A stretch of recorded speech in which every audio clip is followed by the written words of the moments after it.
Alright, what a fucking shit. Anyway, alright, so I'm here with another episode of Reflections. The guest for this one is Xelore. Hello. So, obviously, we're going to be going in chronological order. So, where we're going to start off is when you started playing the game. So, first question is when did you start playing the game? And more importantly, why did you start playing the game? Right, so I actually always liked PS 1.6, and I remember playing it like way back when I was like, um, I would say 11 or 12 years old in our like IT class, where like older kids had downloaded CS 1.6 and we were like playing it during like fucking breaks between classes and shit.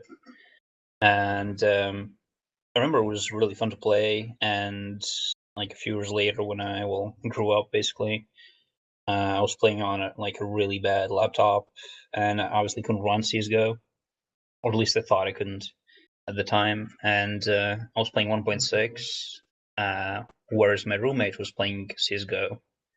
And one day, I was like, you know what, fuck it, I'm gonna log on to Steam, download the game, and see if I can run it, because like I was down with playing it only on like 30-40 FPS because I'd seen some like a few frag movies and whatnot, so I was like really hyped about playing the game. Downloaded it. Uh, I downloaded it in late 26. I think it was like mid December 2016, sorry. And I remember running it on like I think 20 FPS. Then I like updated some drivers, went on like super low settings, and could like barely squeeze out the like 30-40 FPS, which is laptop that I played like for a really long time later on. But like later on, like I squeezed it even further to like barely 60s on like specific places on the map, and I did it through like fucking with the registry and whatnot, but like I was like going all out to get more FPS. But I mean, yeah, it was mid December 2016, and I was like, I guess it was sort of my roommate playing CS:GO and me remembering how cool CS 1.6 was back in the day. Right, so at this time, did you have like any thoughts that you would like try to like do something in the game, like quotation marks, obviously, like not become like professional necessarily, but like try to like accomplish something, so to speak, like make a team or do any of this? Like, did you have plans to do that from early on, or was that something that came later? No, like what I did in 1.6 way back was just playing LANs on the classroom PC. So I had I had no clue, especially when I was so little. I had no clue about like online CS or anything. It was just me playing on LAN. And later, when CS:GO came and my roommate was playing, he was like silver master or something. Like he wasn't like a legit player. He's still like gold Nova, I think 2 or 3. So he's not much of a player, but the way he introduced CS:GO to me, it was just like casually playing CS and just grinding matchmaking, and that's it. So like, had no idea how deep the game went, and how like how huge the pro scene is and how many tournaments there are. Like I had no idea about that, and I only learned that actually through playing in the Gustus team. To be honest, until that I was just like a scrub playing matchmaking, nothing more. All right, so you mentioned it there. Obviously, Costes, Cobras We'll get into that in about a second. So obviously, we made that team, and that was in June 2017, if you remember. Do you remember any of that team at all? Sort of. I remember starting it, and I remember just I think we were in like if I'm not mistaken, Master Guardian ranks or like Yeah, DMG's max. I think. yeah, I think so. Yeah, I think that there was like, oh, dude, I had DMG. Whoa, no way. Yeah. Carry me, dude. Haha. uh, like I remember those times, and I remember us like really tryharding and shit. But I don't remember us going as well as tryhards. if you want to use that terminology. I don't think we went as tryhard as we do nowadays. Yeah, obviously. So back then, if you remember, I was the captain and the game leader of the team. So do you remember any of like what I used to do, like any of like the recruiting methods or the management or anything? Obviously, like it wouldn't be like at a high level, but did you like have any thoughts on that like at the time? Right, you were actually, well, you still are the most like, well, in a sense, the most try-hard player on CS:GO that I've ever met, because I've never met a single fucking player who would make a spreadsheet over like some random bullshit that like I could like maybe like if I'm not lazy, like at the time I would like send a text to myself and like so I can like just read it up later or some shit. But you made like an actual spreadsheet. You recruited actively on like Reddit and whatnot. So you were definitely like miles ahead of me, like when it comes to um like what I'm trying to say is you already knew a lot about the pro scene, and you seem to understand how teams work, like the tournaments that exist, obviously, and like all that stuff. To me, it was like really new at the time. And one of the reasons, like when I was even interested in a team, is because I was starting to notice this more professional and like hardish side of CS:GO. I definitely remember you IGLing and like recruiting actively on Reddit and like making these spreadsheets and whatnot, like as you still do. Yeah. And like that is still bizarre to me. Like how you have the time and motivation to do that. Just nuts.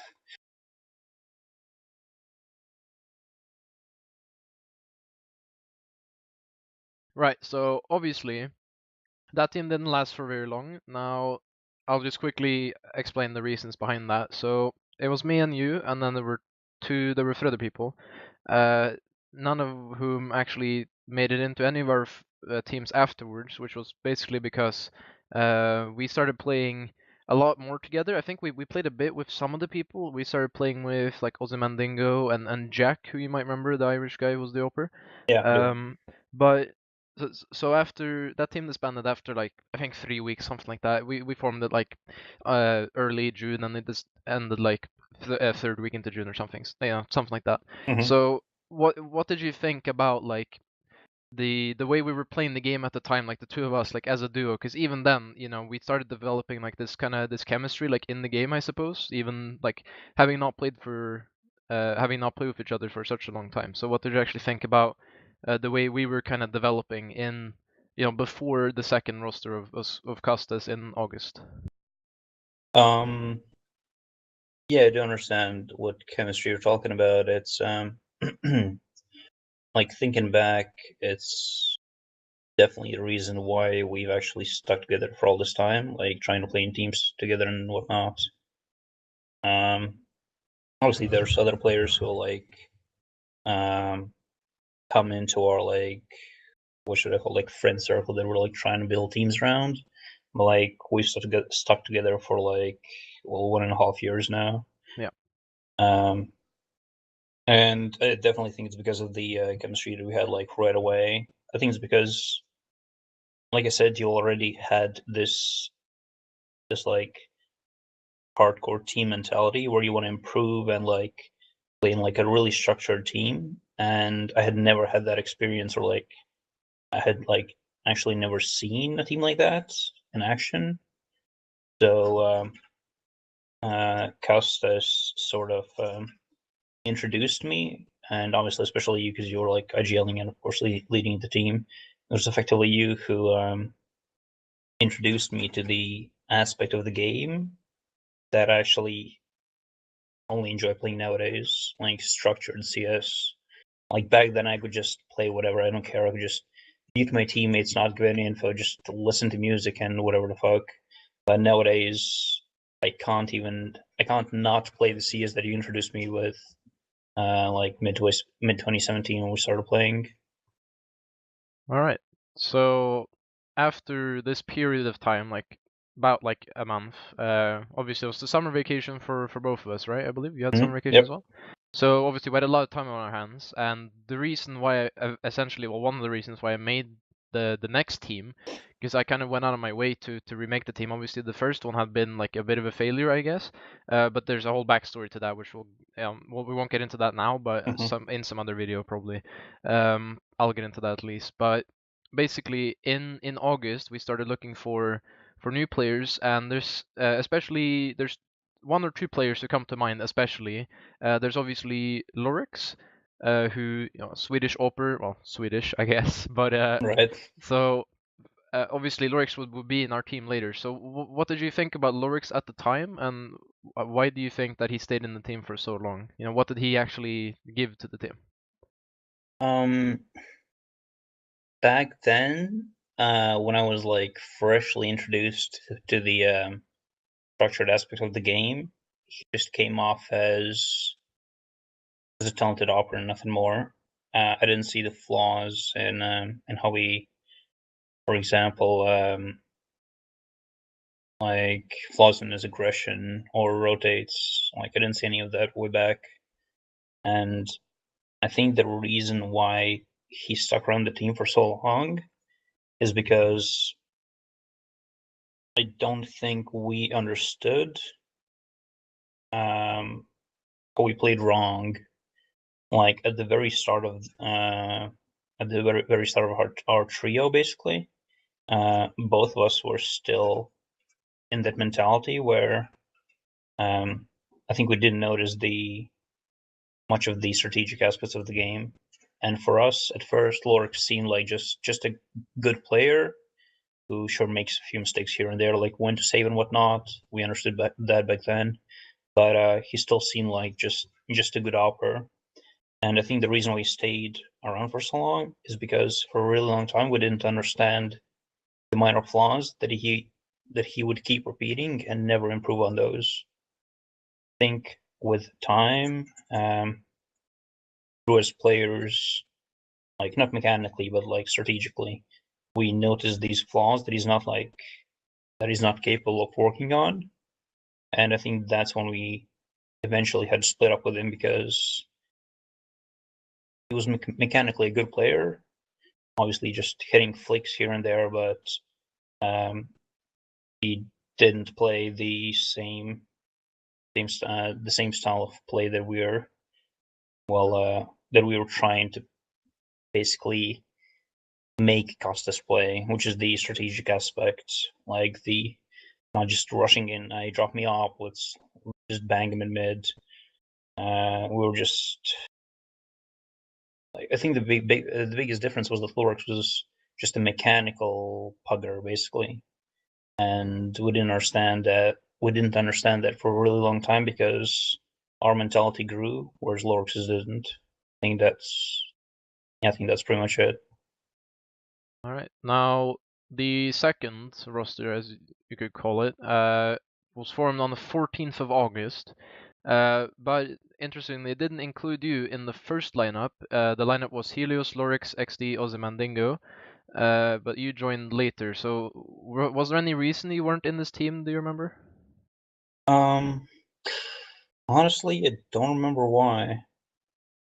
Not that I recall, to be honest. I don't remember if you invited me or I refused, but I obviously remember joining the team and replacing Ozzy Mendingo, but don't remember why I wasn't in the team at first.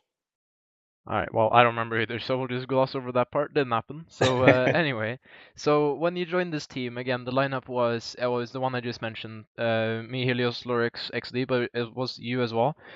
So in the beginning, for the first like week, I think I was still the in-game leader, but I had brought Helios on to be the in-game leader. So do, do you have any like did you have any thoughts on I mean I'm sure you did, obviously as we'll get into, but what was your thoughts on Helios as an in-game leader when we started playing in this team? Right, I think this is the time when I was like starting to get the basics of IGLing and the strategic aspect of the game. This is like when it was like starting to kick in. I remember Helios IGLing, and I just like at first it was like me thinking to myself, wait, why the fuck are we doing that? That's so stupid. Yeah, whatever. He knows what he's doing, and like with every data we played, and like we played pretty actively these days. I don't remember the exact hours that I had during these during this team, but I remember it was like a fuck lot, like I believe 80 to 90 hours in 2 weeks for sure. And I remember um, like with every day questioning more and more calls that he's doing and like or not doing actually.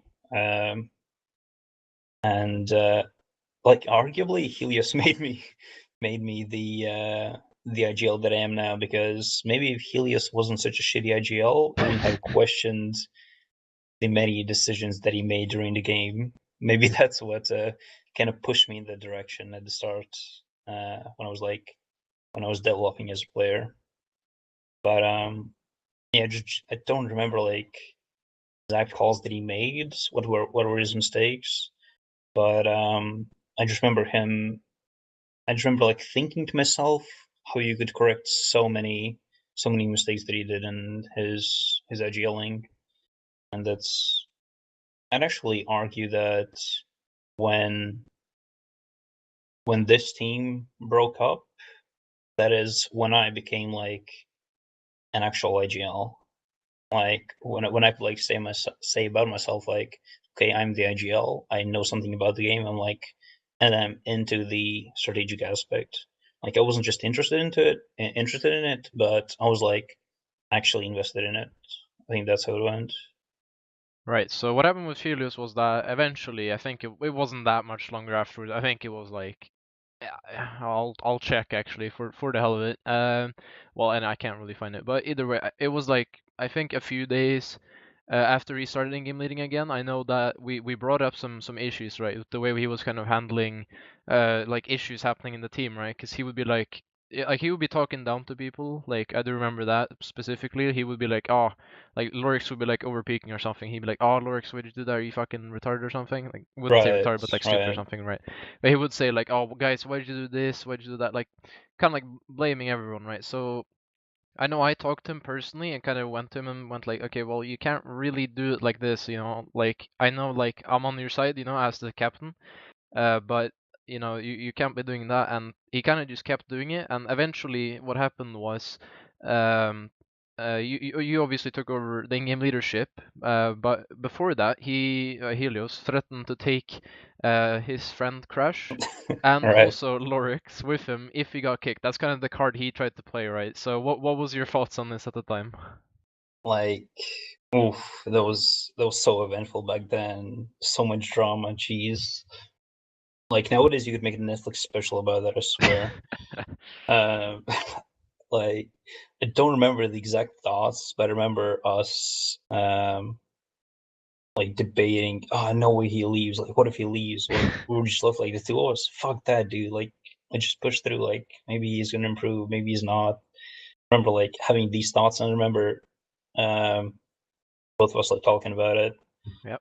and I don't remember the exact sequence of events, but I remember like we had like a team chat or something with the five of us, and pretty sure I said some harsh words or something, and I think it was yeah. I'm pretty sure I said some like pretty mean shit when the five of us were like in a team chat talking about like Helios agailing and whatnot, and like his mistakes and like why he's like being a dickhead about it, and like threatening to leave with Crash and Lorix.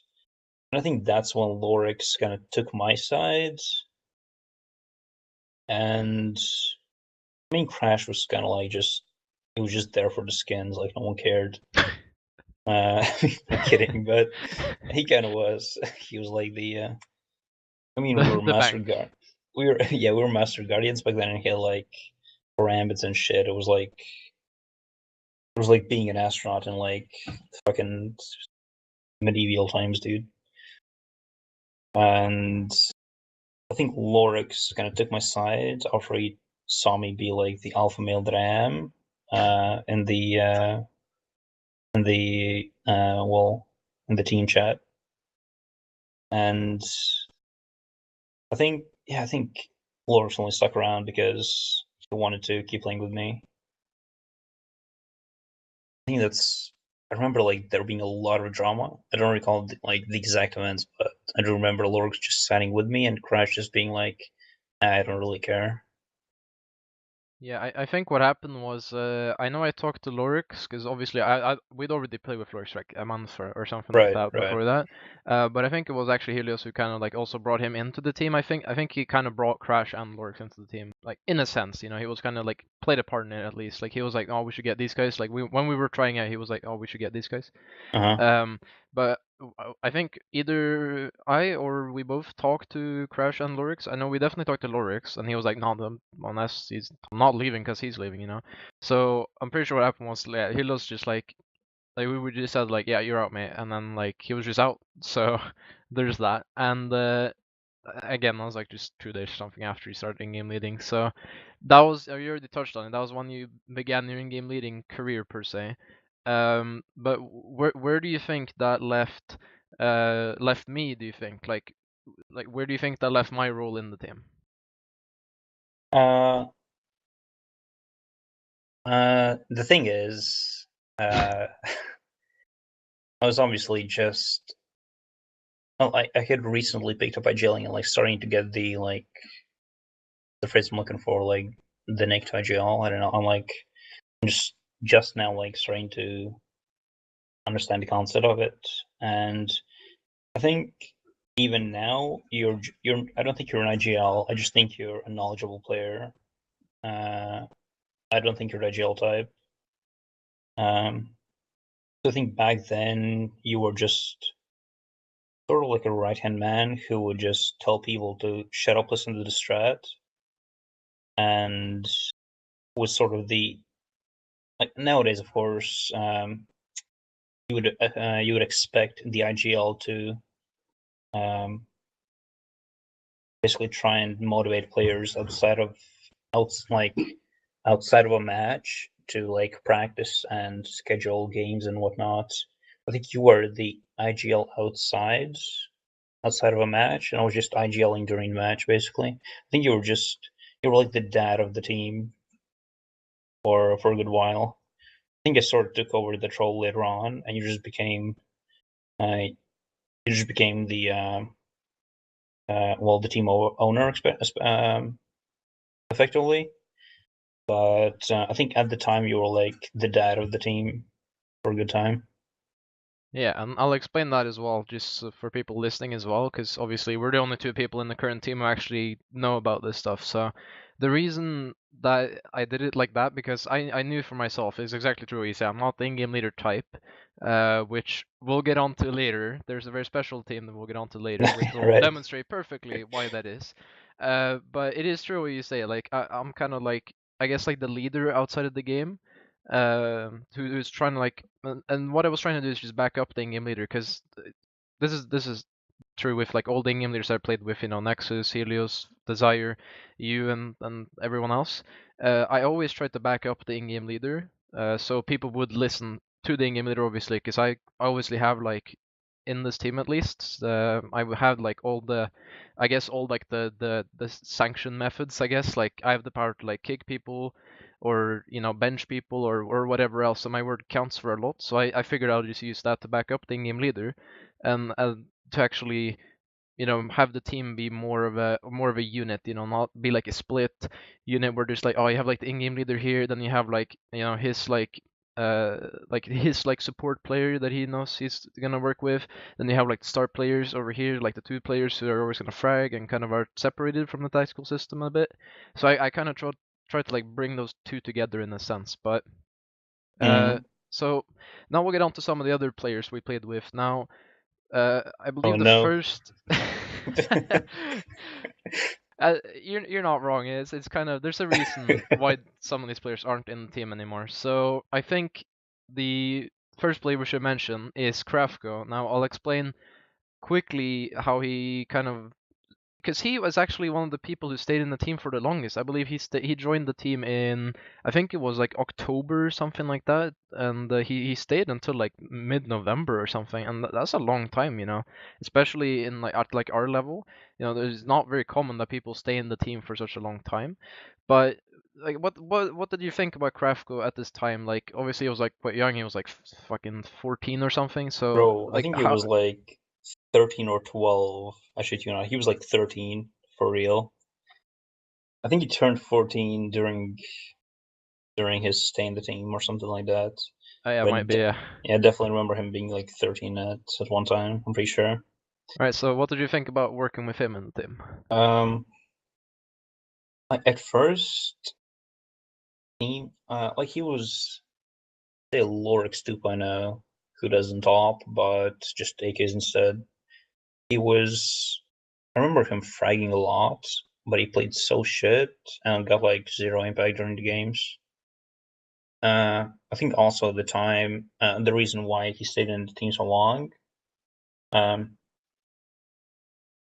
I think first of all, from his point of view, why he wanted to stay in the team is because I think he enjoyed the aspect of carrying. He felt like he was carrying the team, even though I don't think he was, because obviously he was getting like zero impact.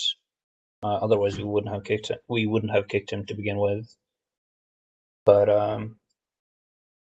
and from our point of view, I think we just kept him because he seemed like a more.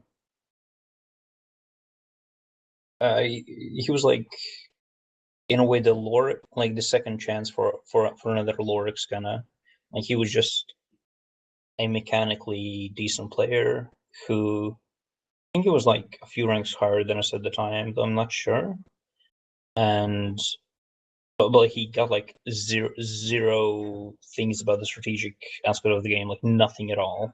Obviously, because he was like 13 or like 14, whatever. Like obviously he couldn't even wrap his mind about like economy and whatnot. If like adding 1.9k plus 2.4 like takes him a long time to like just to whip out his fucking calculator or something. So I think I think the reason why he was in the team for so long is because he was Lorix 2.0. Kind of how I saw him, to be honest. Like reflecting on it back. Yeah. So that's one of the people we played with for quite a long time now. We played a few games with him. I think we played a best of three against a team. I'll see if I can find it here in my uploads. I know it's on my YouTube channel. I think it's I will see if I can find it here if YouTube will let me, hopefully. Yeah, I think it was our match against Too Much Lag. I think that was what the team was called. I'll check quickly in this video.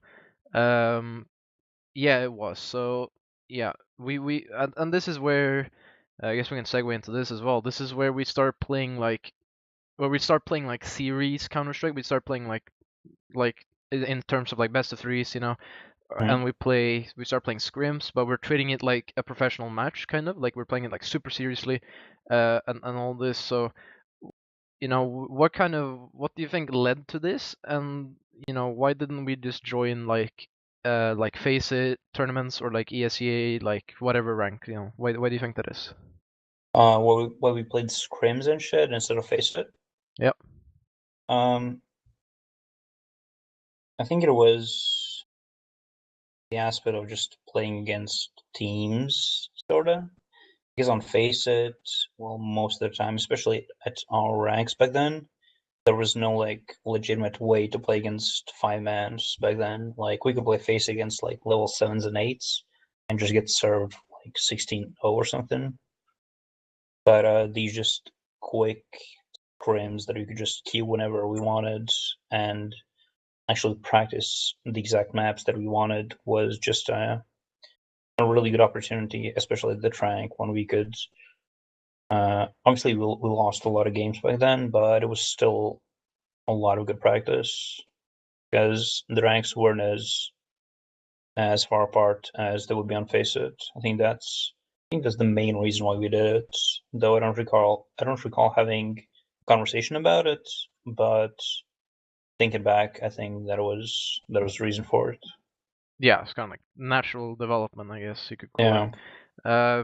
Now there are two people as well I want to touch on as well. There are which are Penguin underscore snipers, Penguin whatever, and Benji, who kind of came into the team. I believe they replaced. Let me double check this. 'Cause I don't really want to get this wrong. They replaced. I'm pretty sure they replaced. Well, whatever. Okay, never mind that. They uh Yeah, they were in the team. I think Benji was in the no, Penguin Sniper joined first. That was mid-September, and then Benji joined on the first October. So, what did you think about working with them? Obviously, they were quite young as well, I believe. I think Penguin was like 15 or something. But what did you think about them as players? Yeah, Penguin was really young, but Benji was your age or something. So Benji was chill, but Penguin was Kravko and on his alt account, dude, I swear. Like they were almost the same player, except Penguin was less skilled mechanically and didn't have squeaker voice. I think that's like the only difference. Effectively, I like thinking back, they're actually the same player, except like Penguin's like a bit worse mechanically, like honestly. I remember telling Penguin to I think I actually remember specifically telling him on we played Cash back then. Like it was one of our like main maps along with Mirage, and remember like I think it was during a game of Cash or like right after one. I told him like Penguin to stop pushing in B main or something like. I don't remember which side he played, but like I told him not to push a specific area or something because he was like doing it all the time, like just dying instantly. And I told him like, yeah, it was mid game. It was definitely mid game. And I told him don't do that. And I think the both of us were playing on B side. Cash CD said B side, Yeah. and I think he was playing A side, and Benji was playing middle. I think. And told him don't push a main. You keep pushing a main, and you keep dying. Just play a more defensive position. And I literally remember like I remember looking at the radar and seeing him run into a main, dying, and me just realizing, oh my fucking god, and then saying, okay, rotate A. And I was like at that point, I just broke, dude. And like Benji was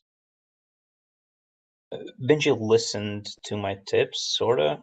Like I could see that he was trying to improve, but I don't think like the thing with Benji is I don't think he enjoyed. I don't think he actually enjoyed the structured type of play that we wanted in the team.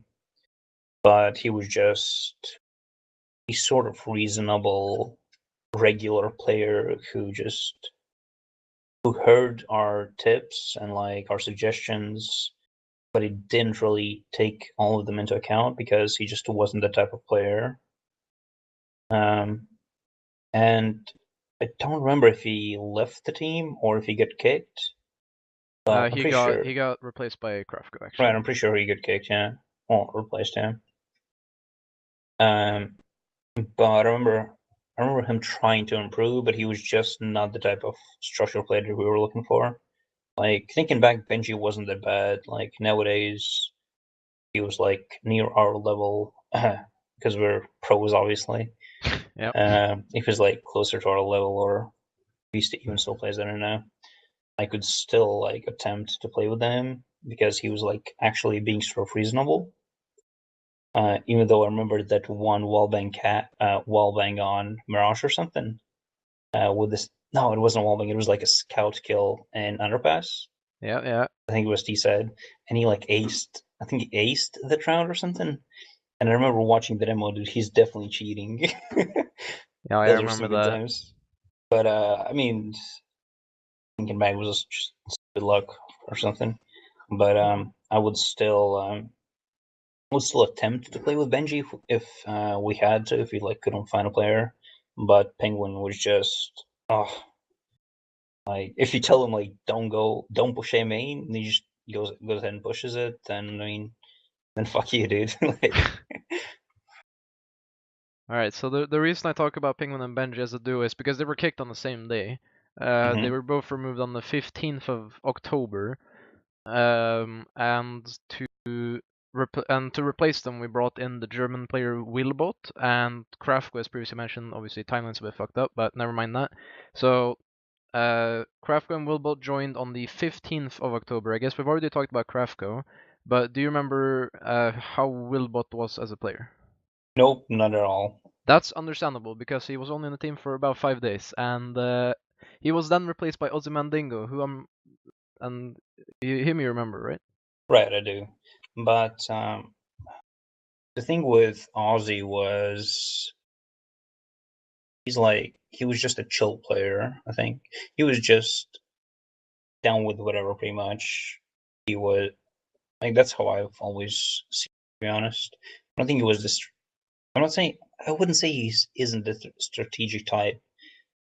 He's not a mechanical, just no-brain fragger either. He was just there for the ride, I guess. I just remember him like just being there. He didn't play like integral role in the whole grand scheme of Costas or something. He was just sort of there, I guess.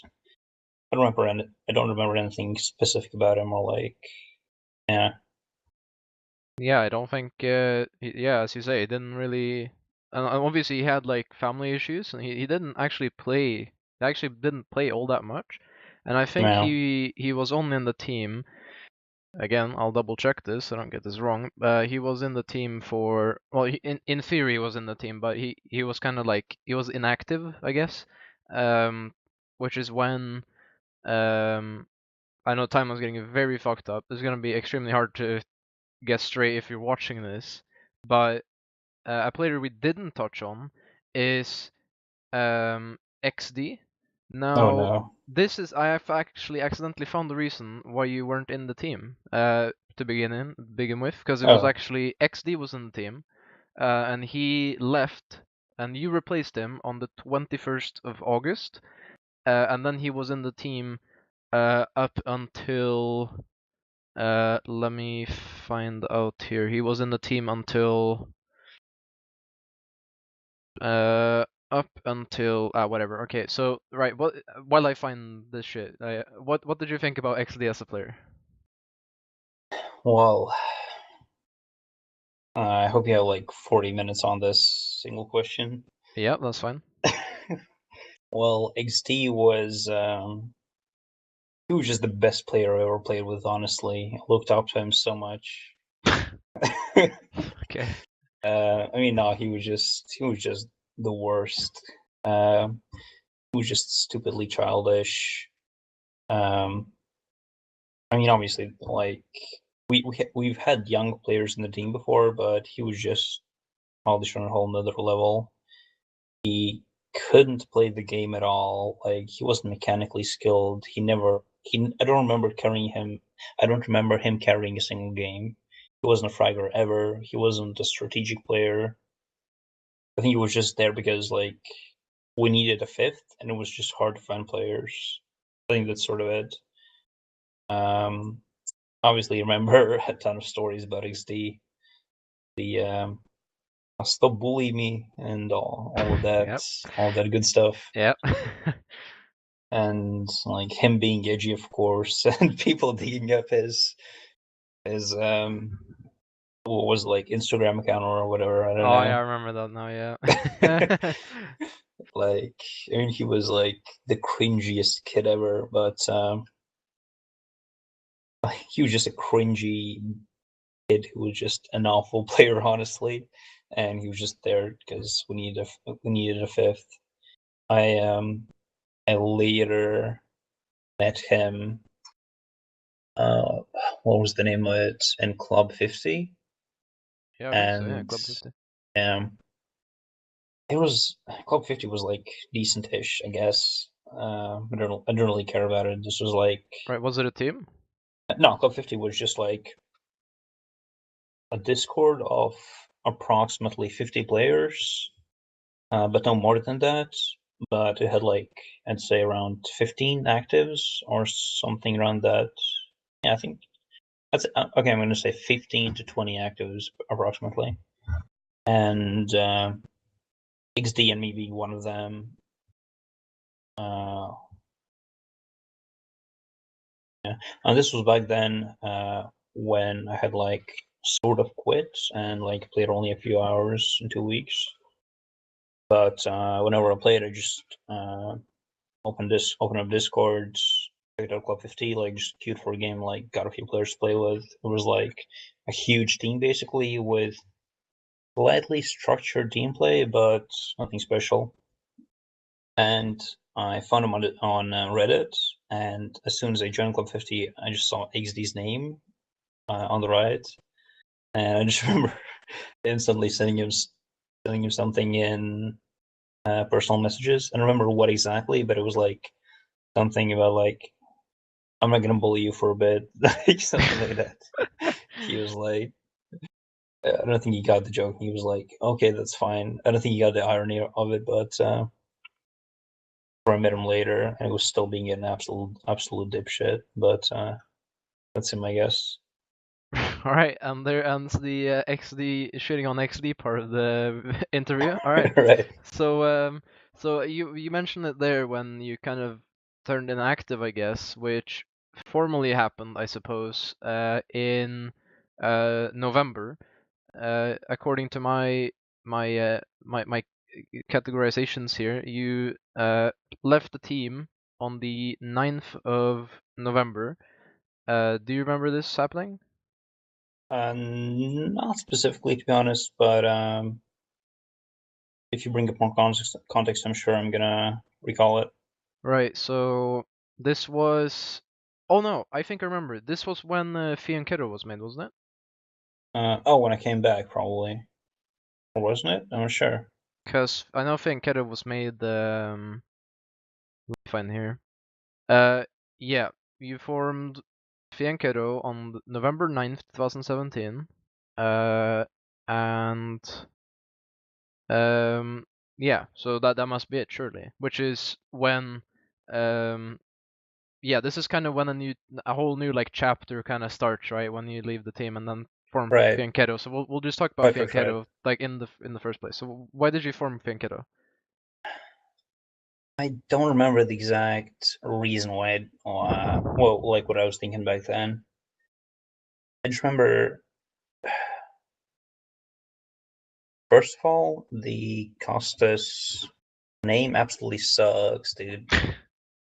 Uh, so I had to make something new. First of all, second of all, I think it was just me,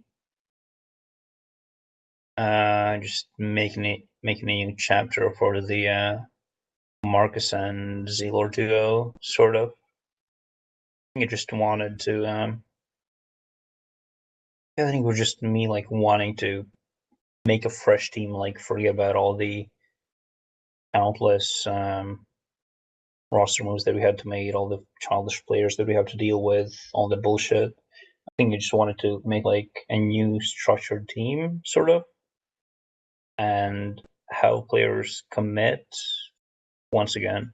I remember like I think I invited some players who I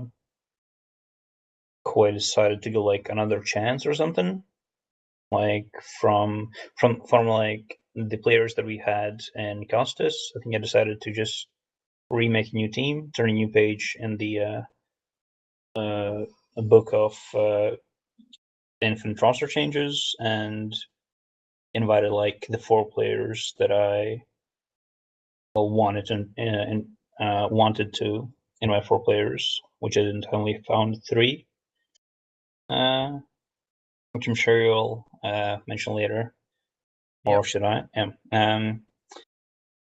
And I just remember wanting to like give a few specific players another chance, I guess, and like yeah, I think that's it. Yeah, which is looks to be the case because XD and Lorix were both in this team. who obviously both came from Costes. This was actually after Lorix had already been kicked, I believe, from Costes a bit earlier. I think he was removed. Okay, no, maybe no. Yeah, he was removed. No, he wasn't removed. Okay, so he just came along into Pinkero, I guess. So, but obviously, yeah, XD and Lorix were in this team who we had kind of like not given up on, but we were like doubting them as like players, I guess. But Yeah. this is when this is where Håkon comes into the picture. Okay, so Håkon, I mean, people will know him if anyone's watched any of our games. His name is Monstros, that's his alias. Also a Norwegian, go to the same school as him.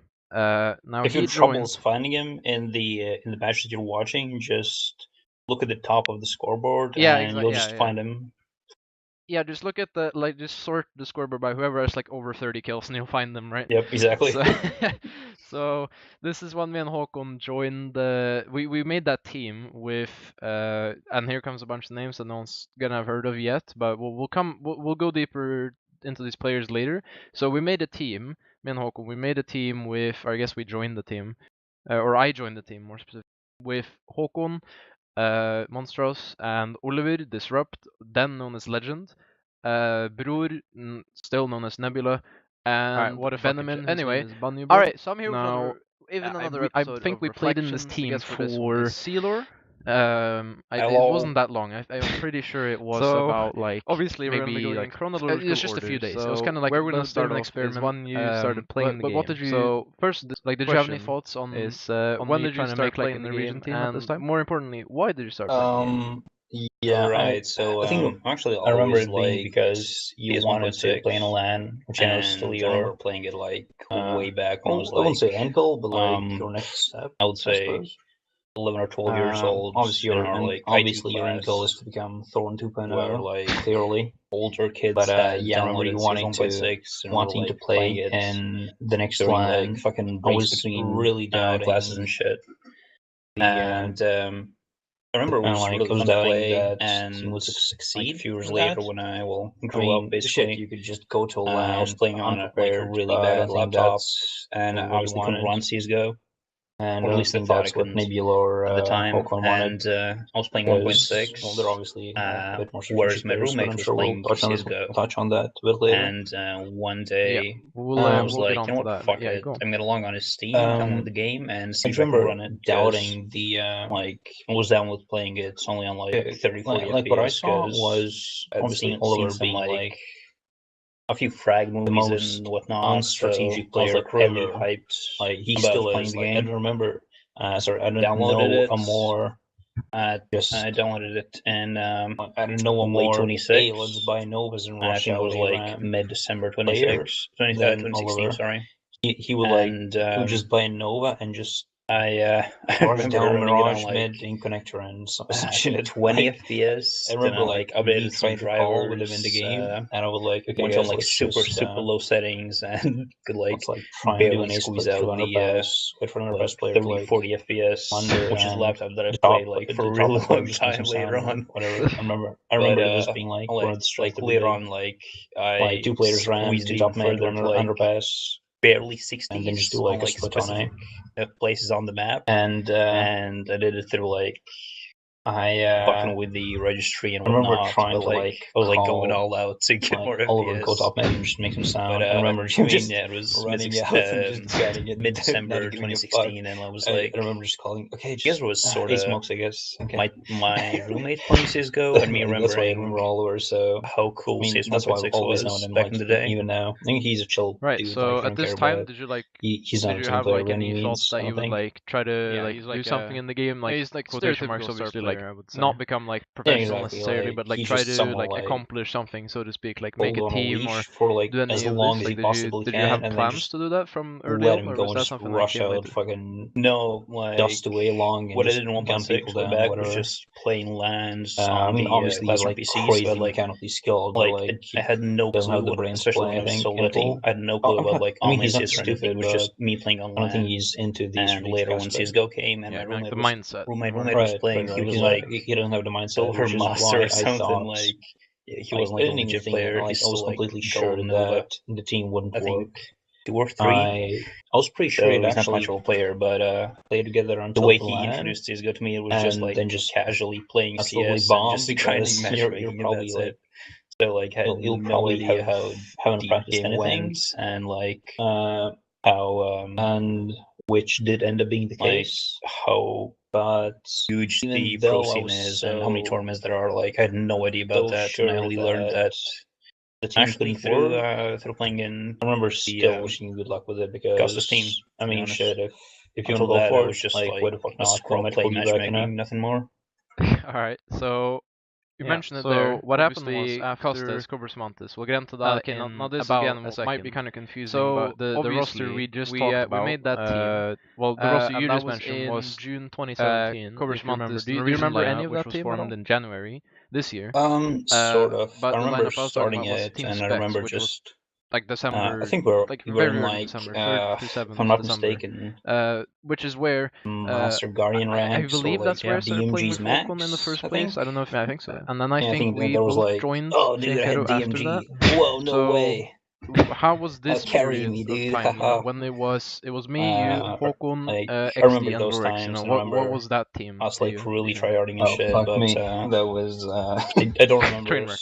You know what? Going those are some good days. Well, Those as are some good days. tryhards. We were playing actively If as you want to use that fuck, dude. terminology. Like, step I don't think we went as tryhard as we do nowadays. They didn't try as hard as we did. I swear, So dude. back then, I if was you playing remember, I so was stupidly the actively back captain then. and the game leader of I the remember team. like So Lorix putting up like do you remember stupid any high of hours like as well. what He I had used like to do, 80 like plus. any of like the recruiter I don't remember methods what or the Falcon had, management or anything? but Obviously, I do remember like like always having you wouldn't like be like at a stupidly high high level, but hours. Yeah, did like you 60, like have any thoughts on 60 that to like 80 at the hours, time? all of us, I think. Right, at least like 60 was well, you still 60 was the most guys I've been inactive. Like, well, which is obviously just in a sense the most tryhard player on CS:GO I remember that I've ever met was because time when I've never met a single fucking player who would make a spreadsheet ever. Which was like 100 to like 110 in 2 weeks. I could like Yeah, maybe it was like 110, I think. if I'm not lazy, like at the time I don't think I ever hit 120. I wasn't that and like that fucking crazy about the game, but you made like an actual spreadsheet and recruited actively on like Reddit and Yeah. whatnot. So what kind of led to the downfall of Fianchetto and the reason you Håkon were actually left to make the definitely, Norwegian team? miles ahead of me. You know, it was like, a lot. when it It comes was a lot to, of things. Obviously, um, Lorix was kicked, and it kind of comes like, back to the things like that what we I'm trying talked to say about. You is- know how we kind of started to see like the flaws you in his already game knew more a than the lot about the pro positives, scene and you we seem tried to to work with understand him a how lot teams from work. what I remember, but it like wasn't the tournaments that really exist, obviously, and working. like But all that we'll get on stuff. to Lorix a bit I later mean, and it was how he's like changed. really new at the time. Some of it, like he's changed a bit at least And from then. one of the reasons, like, But sort of when I we'll was talk even about his interested in a team is replacement. because I was Obviously, the starting to Danish notice player this Morten. more So, professional and like why was he the brought in harder this team sides in of place of CS:GO. Lorix, and how? I Well, I mean, definitely he led remember to you you getting kicked, but you know, IGLing and what like kind of, you know, do you remember recruiting the events that actively on actually Reddit unfolded and after he joined? like making these First of all, spreadsheets and I'd like to whatnot. clarify, Like, I've it's just never totally, gotten kicked from the Yeah. team. that Only is left still ever. bizarre to me. Like how you have the, Second of time all, and motivation to do Lorix, that. Just nuts. I think this was the time when Lorix got kicked for bullshitting me.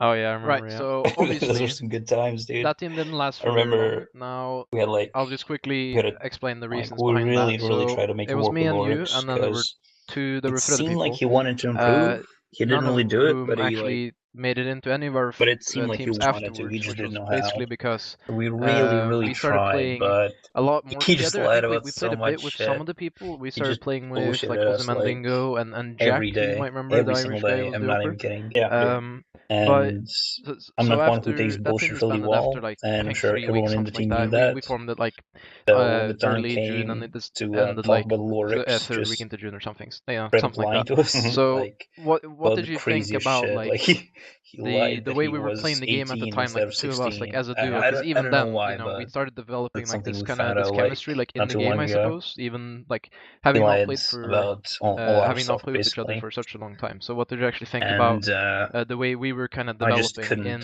I you know, was just so before the fed up with second that roster shit. of Costas I in just August? couldn't stand that shit anymore. Like, don't bullshit me. I'm Yeah, gonna I do kick you. understand That's what what chemistry that's you're what it was talking pretty about. much. It's Alright, And so like thinking back, then we it's went on definitely the a good reason old why we've actually stuck together for all this form time, of like trying to cancer. play in teams Reddit. together and whatnot. looked for a new player, and we found obviously there's other players who like where was he from? I think it was Danish. come Yeah, into Danish, our yeah. like Jævla dansk. what should I call like friend circle that we're like trying to build teams around. Obviously, I've learned a lot of Like we just Norwegian got having played stuck with together Marcus for for so like long. 1.5 years now. Yeah. And I definitely think it's because of the chemistry that we had like right away. Because I think it's cannot because, pronounce his name at all. like I I'm said, just gonna you call already him had Morten. this like Morten was hardcore team mentality where you want to he was a improve and decent like player, play in like a really but he structured did have his team. flaws, just like everyone in And the I had team. never of had that course. experience. Obviously, or, like, including me and including I had Marcus. like actually never seen a team like and this that was when in action. also So, all the things we've discussed. All this time, I've been playing on like sort of 40 FPS. introduced me, and obviously, All especially this you because time. you were like IGLing and of course during the leading the weekends, team. like, It was effectively you who Friday evenings, introduced Saturday me and to Sunday, the aspect I of am the playing game on like that an actually absolute ass of an internet. only enjoy playing nowadays. So I'm like really like struggling structured here, but I'm CS. trying hard. Like back then, I could just And play yes, whatever. I I was don't playing care. Just 110 beat my teammates, hours not on do any 40 info, FPS. just listen to Try music that. and whatever the fuck. It's not But fun. nowadays, I can't not and play I the CS remember that you introduced me with. Morten having Like mid 2017 when we started playing. I think he was like All his right. ego was So really high. I after think this period of time, I think like it's sort of how about I like a remember him month, because obviously it was the summer vacation for both of us, right? I believe I'm we not had trying summer to say vacation that as he well. was immature. So obviously we had a lot of time on our but hands, and the reason why he essentially, just well, one of the reasons thought why I of, made thought of himself the as like a next team, super nutty because I player kind of went out of my way when to all he remake the did team. was Obviously, the just first one had play been like sort a of bit of a solo. failure, I guess. Like you would But often there's a see whole him. backstory to that. I'm going to which use this word yeah, a lot. we won't get into that now, He but in baited some other his video team a probably. lot. I'll get into that at least. But I mean, basically, nothing wrong in with baiting, August, we but started when it's looking unnecessary, then for new like, players, if it's and not like an there's actual bait setup, then you're especially just using your one or teammate to two get a players who come frag. to mind, especially. And There's obviously thing just happened Lorix, to like a lot of who, you know, players Swedish when opera, well, they Swedish, just I bait guess, people. but right. so They think they're like obviously Lorix on would top be of in the our team world, and later. they're So playing like what did you think about absolutely Lorix at the great, and they're time, the and shit and carrying the why team. do you think that he stayed in the team for so But long? You know, if what did he someone actually drops, give and I've to said the this team? like multiple times, like over all these teams, Back then, if you drop 30 when frags I was like freshly and you introduced lost like to the like structured and aspect of the it wasn't a game, close game, just if it came was off like as 16-8 or something, a talented opera and you nothing dropped more. 30 frags, I then you didn't weren't see the impactful at all. flaws Like in how he, fucking for example, like prove me wrong, like change my mind. like flaws in his aggression or I rotates. don't think that's how it Like I didn't works, see any of and that I way will back. always argue this. And I think the reason but why he stuck around the team I for think so his ego long was like so high is because from just like these few games that I we played don't together, think pretty we much, understood that he thought he was like the shit, and but we everyone played was just wrong. like a worse Like at the player very than him. start of Sort of why I at the remember very, him, very but start of at our first when he trio, started playing, basically, he seemed like both of us seemed like were a decent still player. If it in wasn't that for his mentality ego, where I'd actually say he I think we was didn't notice the one of the much of few the best strategic players, aspects if not of the the game. best player, And that for us, at first, Lorix seemed like don't just have a in the team, good player who sure had the makes a most few mistakes potential. here and there, like If when to his ego save and wasn't that whatnot. high. We understood that back Sort then, of why I remember him. but he still seemed like just a good opera. So And I think the reason why we stayed after you around left for the so team, long is because for a is really long time when, we didn't well, actually a understand bit before that, the minor flaws that again, this is more like he into would keep December. This is repeating and closer never to like improve on those. Christmas Eve, like I think bit before with Christmas Eve, I think. time, So I was still at home because at who as Christmas Eve I was players, away at my grandmother's like house, not so I didn't play. mechanically, but like strategically, But in this we time, me noticed and these Håkon flaws that were, he's not and I think like everyone in the team was aware of that this, he's we were not considering capable of making the working Norwegian on. team that we mentioned And I earlier think in that's when January, we which eventually did had come to to split up with him fruition. because So I just want to, we're not going to go into the team he was itself, but mechanically a good player. we're going to go into, Obviously, I just just want to ask getting you, flicks here and what there, were you but doing at the time? Like when, he like when didn't I was in play the team with the Håkon, same like what were you the doing? same style of play that we're studying, to that be we were honest, trying and to nothing else. I basically was just studying and make Costas that's it, play, just which is living the life, I strategic guess. aspect, I like had the quit not just CS rushing for in, like a good drop me while off, here. let's just I mean, bang I him in didn't mid. really quit. I've never we were quit CS just completely, but like I think the biggest difference was that there were Lorix times was when I just a played mechanical hugger basically, and we didn't think understand that. We didn't 10-ish understand that for hours a in really 2 long time weeks. I mean, because it's fallen down to our like 6 mentality or 8 grew, sometimes. whereas Lorix's didn't. So like I've I think kept playing that's at least I think that's like pretty much it. once every 2 days, All right. but Now,